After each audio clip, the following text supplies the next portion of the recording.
Mahadev app को लेकर और ईडी की कार्रवाई लेकर बवाल मचा हुआ है। इसके साथ ही राजनीतिक गलियारों में बयानबाजी के साथ सियासत शुरू हो गई है। इस बीच सीएम भूपेश बघेल का बड़ा बयान सामने आया है। छत्तीसगढ़ में ताबड़तोड़ ईडी की कार्रवाई पर सीएम भूपेश बघेल ने कहा कि बीजेपी के द्वारा पूरी स्क्रिप्ट लिखी जा रही। रमन सिंह के साथ पहले 2 अधिकारी थे, वह अडानी के संपर्क में।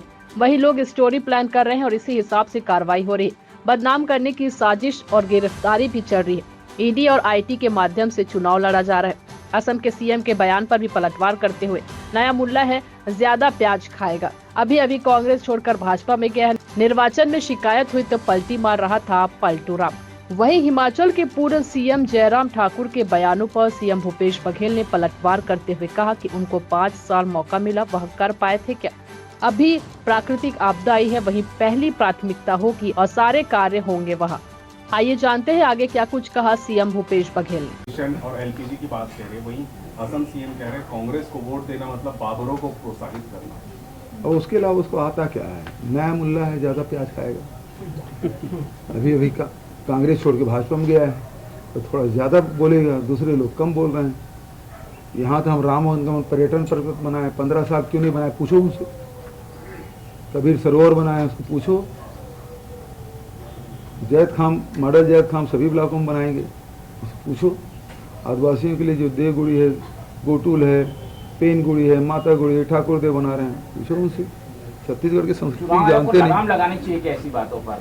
बिल्कुल लगाना चाहिए। उसे शिकायत हुई, बाद में पलटी मारा था पलटू राम। रवि किशन जी कल किए कि 3 तारीख को सरकार बनेगी तो बुलडोजर जरूर करेगा। भारतीय एक बड़ी बात ये भी है कि छत्तीसगढ़ में चर्चाओं का ये दौर है कि ईडी कुछ गिरफ्तारियां और भी कर सकती है। तो ये क्या प्रायोजित तरीके से ये षड्यंत्र फैलाया जा रहा है? पूरा इसका स्क्रिप्ट लिखा गया है और आपको जानकर आश्चर्य होगा कि रमन सिंह के साथ जो प्री 2 अधिकारी थे, आजकल वो नंबर 2 के और अडानी के संपर्क में। समझ गए? वही लोग स्टोरी प्लान कर रहे हैं और वही लोग लिख के सब स्क्रिप्ट लिख के दिए हैं जिसके हिसाब से कार्रवाई हो रही है। और ये बदनाम करने की साजिश पिछले 3 साल से चल रहा है और उसके बाद ये जो गिरफ्तारी है वो भी चल रहा है। तो ये भारतीय जनता पार्टी अपनी हार मान चुकी है और ईडी और आईटी के माध्यम से चुनाव लड़ रहे हैं।